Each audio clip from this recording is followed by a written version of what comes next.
હવેલીના પીપરિયામાં આવેલી કંપનીમાં લાગેલી ભીષણ આગ લાગી. જો કે મિલ્ટન કંપનીમાં પાછળના ભાગેથી આગની જ્વાળા ઉઠી હતી, જેમાં આગને કાબૂમાં લેવા માટે ફાયરના વાહનો પહોંચી તે પહેલા આગે રૌદ્ર સ્વરૂપ ધારણ કર્યું હતું.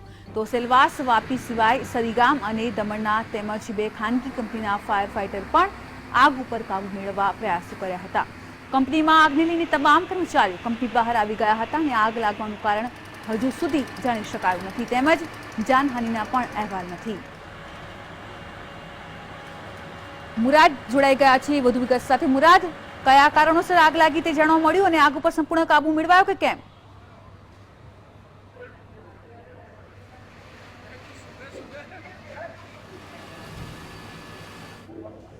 તો વધુ વિગત સાથે મુરાદ જોડાઈ ગયા છે. મુરાદ, જાણવા માંગીશું આગનું કારણ જાણવા મળ્યું છે કે કેમ અને આગ ઉપર સંપૂર્ણ કાબુ મેળવાયો?